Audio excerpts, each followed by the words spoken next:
Pakistan versus south Africa की T20 series शुरू हो चुकी है और पाकिस्तान पहला T20 कन्विंसिंगली पूरे तरीके से हारा है। मतलब मैं आज पूरे मैच में सिर्फ एक चीज देख रहा था कि मुझे कोई नई चीज नजर आए कि जिसके बारे में कोई बात की जा सके कि पहले ये गलती पाकिस्तान ने कभी की ही नहीं, ऐसा कुछ था ही नहीं। अच्छा, एक तो ये पिंडी में मैच था, फुल बैटिंग ट्रैक बनाया हुआ था, फास्ट बॉलर्स को हेल्प मिल रही थी, टीम में डिफरेंसेस सिर्फ आप देख लें, हमने स्पिनर्स खिलाए हुए थे, उन्होंने फास्ट बॉलर्स खिलाए हुए थे, उनका एक स्पिनर खेल रहा था, उन्होंने हमें न फास्ट बॉलिंग पे न स्पिनर्स पे, जो एक स्पिनर उनका था उन्होंने टच ही नहीं करने दिया हमें कुछ। फास्ट बॉलिंग हम जिस तरह से खेल रहे थे ना, हर बैट्समैन आप देखेंगे किस तरह से आउट हुआ, टुल्ला बैट्समैन जिस तरह से आउट होता है ना उस तरह से आउट हुआ है। सो खैर हम टॉस जीत के थे, हमने बॉलिंग का फैसला किया और पिंक डे T20 मैच था ये। सो बड़ी अच्छी बात है जी, बड़ी अच्छी हमारी सोच है, हम ये चीज़ें करते हैं। और ये चीज़ साउथ अफ्रीका ने स्टार्ट की थी और वो इस चीज़ के लिए फेमस हो चुके थे कि वो जब पिंक डे टेस्ट को खेलते थे या कोई भी मैच खेलते थे तो वो हारते नहीं थे। आई थिंक फिर वो बीच में हार गए थे शायद, या नहीं हारे थे मे बी, लेकिन अगर नहीं हारे थे तो पाकिस्तान ने कहा ये रिकॉर्ड भी हम तोड़ेंगे, तो पाकिस्तान ने स्टार्ट ही वहां से किया। खैर मैं इससे क्या बात करूं, मैं आपको एक बड़ी सिंपल सी चीज बताता हूं। हमने पिछले कुछ टाइम से एक अप्रोच शुरू की थी, हम आज से ना अल्ट्रा एग्रेसिव क्रिकेट खेलेंगे। कैसे खेलेंगे, मतलब जनरली ये एवोल्यूशन आती कैसे है किसी भी स्पोर्ट टीम में? वो ऐसे आती है कि यार हमारे पास अब ऐसा टैलेंट है, हम नेचुरली खेल रहे हैं, हमें बताना नहीं पड़ रहा, हमने असल में डिसाइड कर लिया और अनाउंस कर दिया कि आज से हम अल्ट्रा एग्रेसिव नहीं अल्ट्रा एग्रेसिव क्रिकेट खेलेंगे। और उसके बाद हमने अपनी हालत देख लिया क्या हो गया। हम जब ये बाबर रिजवान ओपन करते थे और कप्तान थे बाबर आजम, जब ये ऐसे खेलते थे ना कि ऊपर से इन्होंने एक एंड तक जाना था, इनकी अप्रोच ये थी और बाकी फिर नीचे से अटैक करेंगे, हम इनको कहते थे कि यार उनको असल में पता चल गया था कि हमारे पास वो वाला टैलेंट ही नहीं है। दुनिया तो तरक्की कर रही है लेकिन हमारी अप्रोच वो हो नहीं सकती क्योंकि आपके पास उस तरह के बैट्समैन ही नहीं है। उनको वो समझ आ गई थी, लेकिन हमने फिर चेंज की। हमने चेंज कैसे की? हमने एक सिर्फ कप्तान चेंज किया और कहा जी आज से हम ये खेलेंगे। ओ भाई, आपने ये चीज इंजेक्ट पहले डोमेस्टिक में करनी पड़ती है आपको, फिर वहां से जब परफॉर्म करके कोई आता है उस तरह से उस अप्रोच पे, फिर आप कहते हो कि हाँ हम खेल सकते हैं, अब हम उस तरह से खेलेंगे। फिर आपको बताने की भी जरूरत नहीं होती। तो जब से हमने बताया ना, कितने मैचेस में आपको उस अप्रोच से सक्सेस मिल गया। एक मैच है, न्यूजीलैंड में एक मैच हुआ था जिसमें हसन नवाज का शो था, उसमें भी बहुत लक थी हमारे साथ। वो सिर्फ एक मैच, उस अप्रोच से जीते थे हम, जिसमें हमने शायद 200 चेस किया था, ठीक है, ऑकलैंड में था जो। उसके अलावा कोई सक्सेस नहीं है। ये एशिया कप में भी हमने देख लिया था अपने आप को, उससे पहले भी देख चुके हैं। हम किस अप्रोच पे, हमारे पास जो टैलेंट या परफॉर्मर्स इस तरह के कहें, पहले तो ये तो एक चीज जब तक हम ये खत्म नहीं करेंगे ना परफॉर्मर्स के परफॉर्मेंस की बेस पे हम प्लेयर्स को लेके आएंगे, ये पता नहीं कब होगा। हमारे यहाँ पे हम टैलेंट की बेस पे ले आते हैं। साइम अयूब की वजह से आज 3 आउट हुए हैं। शुरू के जो 3 आउट थे वो इसकी वजह से हुए हैं। पहले 3 ओवरों में हमारा 27 स्कोर था, अगले 3 ओवरों में सिर्फ हमने 7 स्कोर बनाया था। हाँ 34, 6 ओवरों में 34 था हमारा, ये साइम अयूब की वजह से। आधा पावर प्ले खेल के बैठा हुआ था 6-7 रन पे। सो यार ये सूरत हाल थी। अब खैर हम टॉस जीत गए थे, बॉलिंग का फैसला किया, तो हमने कहा जी अब हम मैच भी जीत जाएंगे। और फिर उनकी तरफ से जी रिजा हेंड्रिक्स ने, शुरू में तो हमने फास्ट बॉलिंग की बड़ी गंदी की है, बहुत गंदी बॉलिंग की है, कोई अच्छी बॉलिंग नहीं की हमने सिवाय मोहम्मद नवाज के। 60 रन बनाए 40 बॉलों में। और मुझे समझ नहीं आती, आप मैच हार रहे हो, जब हम बैटिंग कर रहे थे ये हंस कैसे लेते हैं? उधर वो शाहीन अफरीदी अंदर हंस रहे, जब उसने बैटिंग करने आना था वो अपने मूड में है, इधर अंदर अबरार साहब आते हैं वो अंदर अपने मूड में हंस रहे हैं। कोई इनको अफसोस नहीं है कि जी हम मैच हार रहे हैं, हमारी हालत क्या है इस वक्त, कोई चक्कर नहीं है। क्योंकि मैं फिर एक और चीज कहता हूँ कि आप एक मीडियोकर सोच होती है ना, आप जितना सोचते हैं ना आपको उतना मिल जाए तो फिर आप रिलैक्स हो जाते हैं। बस ये वो उनको मिल गया हुआ है, ये उनको मिल गया है, बस अब उससे अब मेहनत करने की जरूरत ही नहीं है। तो यार क्विंटन डिकॉक वापस आए थे, 23 रन उन्होंने बनाए, 33 डिजोर्जी ने बनाए, डेब्यू था इसका T20 में आज। ब्रेविस शुक्र है अभी वो जल्दी आउट हो गया था, वरना आज 250 पौने 300 होना था।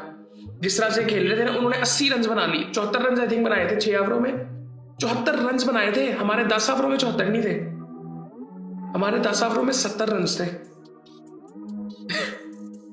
और हमने अल्ट्रा एग्रेसिव खेल रहा है, और ये बैटिंग पिच थी, ये बैटिंग पिच थी, इससे ज्यादा बैटिंग पिच नहीं हो सकती।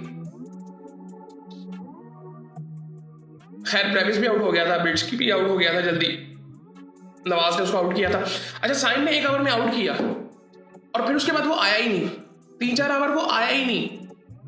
उसमें सलमान ने भी ओवर कर लिया। सलमान के ऊपर प्रेशर, मुझे समझ नहीं आती कि हम कर क्या रहे हैं। ये जो आप बाबर आजम को देख रहे हैं ना, उसको टीम में तो होना चाहिए, लेकिन ये आप ये ना ये किसी और वजह से टीम में आया है, ये अवाम के प्रेशर की वजह से टीम में आया है। ये इतने मीडियोकर मेरिट पे लोग आते नहीं है कि जो ये सारा कुछ कर रहे होते हैं। ये इस बेस पे बाबर को डाला गया, और शुक्र है डाल दिया उसको, थोड़ा बहुत आगे थोड़ा सा काम आ जाएगा हमारे। अभी आप अगले मैच तो लाहौर में है, आपको उसमें फर्क नजर आ जाएगा कि क्यों वो जरूरी है। एटलीस्ट हम 150-60 वाले मैच तो जीतेंगे। सो खैर उसके बाद उनका जो कप्तान था वो भी 10 रन बना गया, आउट हुआ। नीचे से लिंडे साहब ने 36 रन बना दिए, जहां पे लग रहा था कि 160-70 पे इनको पकड़ लेंगे, वहां से वो 194 पे मैच ले गया। और बॉलिंग तो हमने निहायत गंदी की है। शाहीन शाह अफरीदी, उसको जब से कप्तानी मिली है ना, आप उसके बाद देख ले उसने 1 ओवर नहीं अच्छा किया होगा। ये टेस्ट मैच के दौरान हुआ था, आप देख ले जाके। सो 4 ओवरों में 45 रन जी हमारे वनडे के कप्तान अब होंगे। सो पता नहीं क्या होगा, कोई परेशानी नहीं थी उनके उस पे। नसीम शाह कोई उसमें फर्क नजर नहीं आया, 3 ओवरों में 34 रन खा के बैठा हुआ था। पता नहीं गलती से उसने 1 आउट कर लिया था कि बॉल नीचे रह गया था। उसके बाद जी साइम अयूब ने 4 ओवरों में 31 रन। वो वही बात है कि जी सईद अनवर बनना था, सईद अजमल बना हुआ है, और उसे 1 ओवर करवाया तो उसको हटा दिया। फिर नवाज ने जब आउट किया आके, तो फिर उसको वापस लेके आया कि हाँ स्पिनर्स तो यहाँ पे अच्छी बॉल कर रहे हैं, और साइम ने 1 आउट भी किया था। मुझे कप्तानी की बिल्कुल समझ नहीं आई, और बीच में सलमान साहब आगे एक ओवर करके 15 रन खा के चले गए कि जी वहाँ पे प्रेस कॉन्फ्रेंस में मुझसे सवाल बार बार किया जाता है कि मैं बॉलिंग नहीं करता, चले आज मैं कर ही लेता हूँ बॉलिंग। आपके स्पिनर जब कर रहे हैं, और 16 ओवरों के बाद क्या हमने लिख दिया हुआ है, किसी किताब में लिखा हुआ है कि जी आपने अपने जो बॉलर्स फास्ट बॉलर्स उनको लेके आना है, उससे ओवर करवाओ, तुम खुद आके ओवर कर लो। जब वहां पे स्पिनर्स अच्छी बॉलिंग कर रहे थे, वहां से आके उसको अबरार को भी पड़ी, नसीम को भी पड़ी, वो सब वो कर के 194 पे वो मैच ले गए। खैर 2 आउट किए जी साइम अयूब ने, अबरार ने 42 रन खाया, अबरार को भी मार पड़ी आज। ये मुझे मेंटली ना कई दफा बिल्कुल ही ऑफ लगता है। तो इसको थोड़ा सा सीरियस, आई थिंक थोड़ी सी मेच्योरिटी दिखानी चाहिए ऑन द ग्राउंड, जो कि नजर नहीं आती। आगा ने 1 ओवर में 15 रन दिए, नवाज ने अच्छी बॉलिंग की थी, 4 ओवरों में 26 रन, 3 आउट किए हैं उसने, उसकी बदौलत ही कुछ हो गया, वरना ये 250 पे आज जाना था हमने। खैर पाकिस्तान बैटिंग के लिए आता है तो फरहान ने 19 बॉलों में 24 रन बनाए हैं। फरहान का भी एक मसला है कि वो एक शॉट मारता है, फिर उसके बाद डॉट खेलता है, जो उसके बारे में बात हो भी रही थी। लेकिन इसका प्रेशर, अब साइम की यहाँ इनिंग देख के आपको लगेगा कि यार साइम ने तो बड़ी जबरदस्त इनिंग खेली है, 4 छक्के मारे हैं। यहां पे अब जरा ना देखें आप, अगर आप कहीं पे स्कोर कार्ड देख रहे हैं तो 28 बॉलों में 37 रन है। यहां पे डॉट्स नहीं आ रही हैं अब इसकी, 1 मिनट, यहां पे डॉट बॉल जानी चाहिए इसकी यार।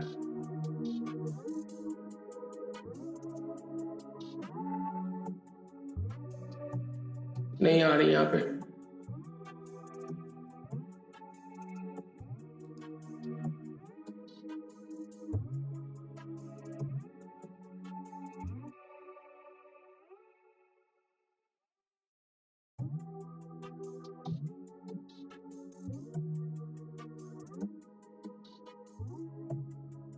सो ये सूरत हाल है जी।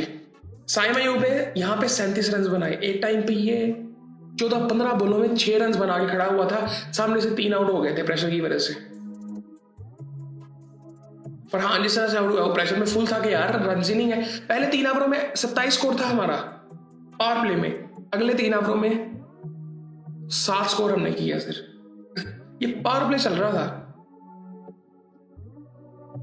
बाबर भी वो जो शॉट पे आउट हुआ, वो लग ही रहा था कि शॉट मारने जा रहा था, पता नहीं क्यों इतनी जल्दी बड़ी हुई थी उसको, भी थोड़ी देर ठहर जाता थी। सो खैर वो आउट हुआ, फिर आगा आया, आगा भी बिल्कुल ही आउट लग रहा है T20 में। उसका माइंडसेट ही मुझे ना थोड़ा अजीब सा लग रहा है पिछले कुछ टाइम में। भाई सिंगले लो यार, मुझे समझ नहीं आती कि हम बेसिक्स भूले हुए हैं। साइम अयूब ने, आप उसकी इनिंग देखें, उससे वो कोई शॉट ट्राई भी नहीं कर रहा था। उसने जो 2 छक्के मारे हैं वो शॉट उसने देखें कितनी दफा ट्राई किया आज। मतलब वो इतना पता नहीं क्या था, डिप्रेशन उसको ऑन द ग्राउंड था। मेरे ख्याल से इसको बिठाना चाहिए, सीधी सी बात है। अब बिठाएंगे कहाँ पे? उसने 2 आउट कर दिया, उसने 37 स्कोर कर दिया, किस बेस पे उसको बिठाएंगे? और बिठा देना चाहिए। अगर कोई स्ट्रॉन्ग है तो उसको बिठाए, कप्तान है, कोच है, उसको बिठाए, उसको भाई जरा जाके रेस्ट कर थोड़ा सा। उसका माइंडसेट ही बना, वो एक ही शॉट ट्राई कर रहा था, फ्री हिट मिला, कहाँ बॉल है, कहाँ मारने की कोशिश कर रहा है, उसके पल्ले ही नहीं पड़ रहा था कुछ। सो खैर उस्मान खान आया, वो थोड़ी देर सिंगल डबल निकालता रहा। एटलीस्ट प्रेशर इतना ज्यादा हो गया था कि उसने भी ट्राई की और वो स्पिनर ने उसको भी आउट कर दिया और स्टंप हुआ वो भी। हसन नवाज 3 रन्स, पता नहीं क्या है यार। मोहम्मद नवाज ने 36 रन बनाए। अब जिस वक्त नवाज को इन्होंने भेजा ना, हसन नवाज को, अब मुझे लगा कि शायद उस वक्त ना ये मोहम्मद नवाज को भेज देंगे क्योंकि राइट लेफ्ट का थोड़ा सा चल रहा है, रन पहले नहीं हो रहे हैं, तो शायद वो कर सकते थे, बट वो भी नहीं किया। बट ये भी हम क्यों सोच रहे हैं कि हमें ये चेंज क्यों करना पड़ रहा है? क्योंकि हमारा कोई परफॉर्म ही नहीं कर रहा। सो खैर ये चीज़ें मसले हैं, बड़ी सीधी सी बात है, एबिलिटी नहीं है। तो जो एबिलिटी है ना उसके मुताबिक अप्रोच होनी चाहिए। मुझे समझ नहीं है कि आज हमने स्पिन ट्रैक क्यों नहीं बनाया। स्पिन ट्रैक बनाना था, 140-50 का मैच खेलते, मैच जीतते, खत्म बात। आपको श्रीलंका में यही विकेटें मिलनी है।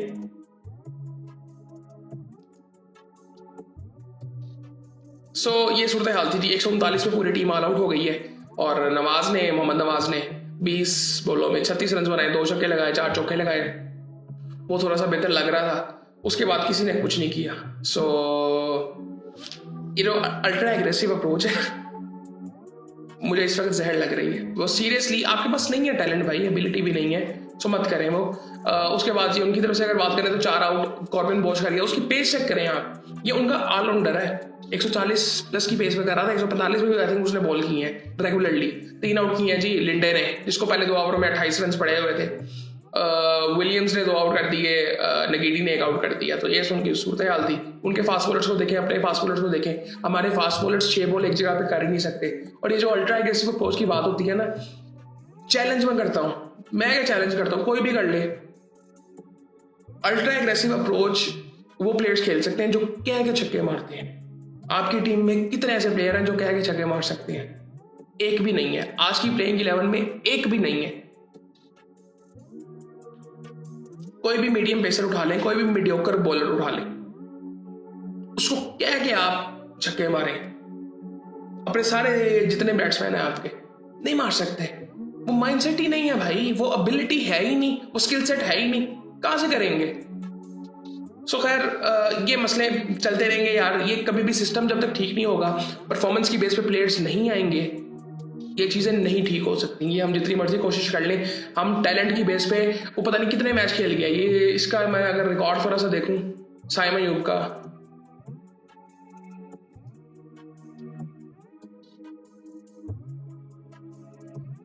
मैच खेल गया है। 48 मैचेस में से उसका हाईएस्ट स्कोर 98 है। एवरेज 19 की एवरेज है, 19 की एवरेज है। 17 की एवरेज पे अभी हारिस बाहर हुआ है।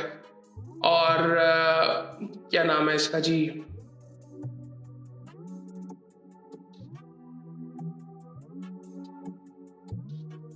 $848 मैचों में 853 रन है, 134 का स्ट्राइक रेट है। कोई इतना एग्रेसिव नहीं है भाई। 128 बाबर का है और 134 में ये खेल रहा है। वो भी कहता था ना फखर जमान, यार मैं इतना तेज खेलता हूँ, पता नहीं मेरा स्ट्राइक रेट इतना लो कैसे। वो इसलिए है कि आप शॉट जब मारते हैं तो उसके बाद आप 4 डॉट भी खेलते हैं। एक चौका मार के 4 डॉट है। फरहान का भी सेम मसला है, आपके सारे बैट्समैनों का सेम मसला है। आज भी इसको देखें, फॉर एग्जाम्पल ये अब 48 मैचेस खेला है और इसमें 50 कितने हैं इसके, कोई 100 नहीं है, 450 है। 48 मैचों में 450 है, बस ये सूरत हाल है जी। और इस बेस पे ये खेल रहा है और टैलेंट यही होता है बस। सो वो टैलेंट पॉलिश ही नहीं है। एटलीस्ट जब ये टैलेंट आपको नजर आया था, ये 2-3 साल खेलता फिर जाके कुछ होता। सो बाकी आई थिंक इसके अलावा कोई ऐसी बात करने को है नहीं, और बाकी फिर आपसे बाद में बात होती है।